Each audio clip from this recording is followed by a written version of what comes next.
கிறிஸ்துவுக்குள் பிரியமான சகோதரனே சகோதரியே, இந்த நாள் ஆலோசனை பகுதியாக தினம் ஒரு மிஷினரி என்ற தலைப்பில் இந்த நாளில் ஜான் வெஸ்லி என்ற மிஷினரி குறித்து பார்க்கலாம். ஒரு பைபிள் காலேஜில் எழுப்புதலை கொண்டு வந்த மிஷினரிகளை பார்க்கலான்னு சொல்லி ஜான் வெஸ்லியை அவங்களுக்கு டீச் பண்ணுறாங்க. அப்படி ஜான் வெஸ்லி பார்த்தீங்கன்னா ஒரு நாளைக்கு 18லேருந்து 32 கிராமம் நடந்தே சென்று ஊழியம் செய்வாராம். அவர் எப்பெல்லாம் டைம் கிடைக்குதோ அப்போல்லாம் ஜெபிப்பாராம். எப்பெல்லாம் அவர் சும்மா இருக்கிறேன்னு நினைக்கிறாரோ அப்போல்லாம் போய் ட்ராக்ஸ் ஊழியம் பண்ணுவாராம், சுவிசேஷத்தை அறிவிப்பாராம். கொஞ்ச நேரம் சும்மாவே இருக்க மாட்டாரான்.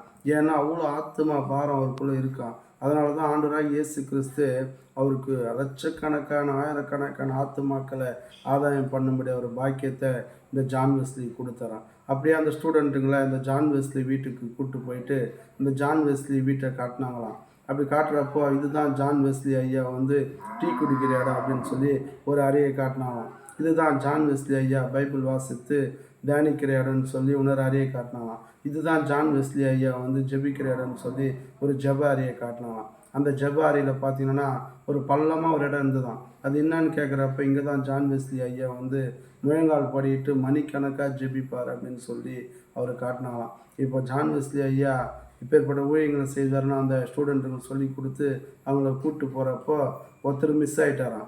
அப்படி ஒருத்தர் மிஸ் ஆகிறப்ப எங்கே இருக்கிறாரு அவருன்னு சொல்லி அப்படி தேடுறப்ப பார்த்தீங்கன்னா ஜான் வெஸ்லி ஐயா வீட்டில் போய் பார்க்க போனால் எல்லா இடமும் பார்க்குறாங்களாம். கடைசியாக ஜான் வெஸ்லி ஐயா ஜெபித்த இடத்துல பார்த்தீங்கன்னா அந்த நபர் ஜெபித்து கொண்டு இருந்தாராம். ஆண்டவரே, இந்த ஜான் வெஸ்லி ஐயாவை நீங்கள் யூஸ் பண்ணிங்களா ஆண்டவரே, ஜான் வெஸ்லி ஐயா ஒரு பெரிய எழுப்புதலுக்கு கொண்டு வந்தீங்களா ஆண்டவரே, ஆத்மா பாரத்தை கொடுத்தீங்களே, அதே போல் எனக்கும் ஆத்மா பாரத்தை கொடுங்க ஆண்டவரே, நானும் லட்சக்கணக்கான ஆத்மாக்களை ஆதாயப்படுத்தின ஆண்டவரே, என்னை கொண்டு ஆண்டவரே நீங்கள் ஆண்டவரே என்னை கொண்டு நீங்கள் ஊழியம் செய்யுங்க ஏசப்பா அப்படின்னு சொல்லி இந்த ஜான் வெஸ்லி எப்படி பயன்படுத்துங்களோ அதே போல் என்னை பயன்படுத்துங்கன்னு சொல்லி ஜெபித்து கொண்டு இருந்தாராம். அந்த நபர் வேறு யாரும் இல்லை, பில்லி கிரஹாம் ஐயா தான் அந்த நபர். அவர் தான் ஜான் வெஸ்லி ஐயா ஜெபிச்ச இடத்துல அவர் ஜெபிச்சாராம்.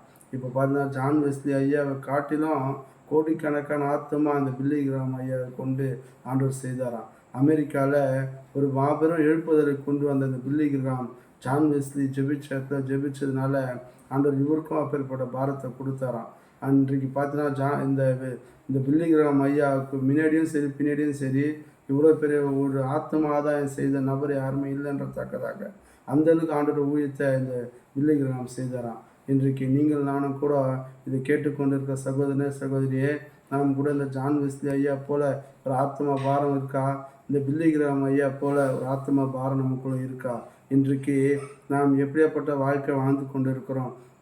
கிறிஸ்துவங்களாக வாழ்ந்து கொண்டு கிறிஸ்துவங்களாக இருக்கிறோம். ஆனால் இப்பேற்பட்ட ஆத்ம பாரம் நமக்குள்ளே இருக்கா? இப்பேற்பட்ட ஆத்ம ஆதாயம் செய்யணுன்ற உணர்வு நமக்குள்ளே இருக்கா? எவ்வளோ நேரத்தை நம்ம வீணடிக்கிறோம், எவ்வளோ நேரத்தை செல்ஃபோன் பார்க்குறோம், எவ்வளோ நேரத்தை வீணான கதைகள் பேசுகிறோம். ஆனால் இந்த ஜான் வெஸ்லி ஐயா பெரிய ஒரு எழுப்புதலை கொண்டு வந்தார்.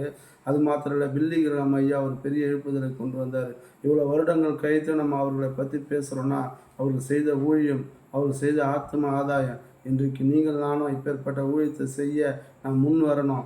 இன்றைக்கு நீங்களும் நானும் ஒப்பு கொடுப்போம். ஆண்டவரே, இந்த இருவரை கொண்டு நீங்கள் ஊழியம் செய்தது போல் என்னை கொண்டும் செய்யுங்கன்னு ஒரு தீர்மானம் எடுக்கலாம். கர்த்தர் உங்களை என்னை ஆசீர்வதிப்பாராக. God bless you.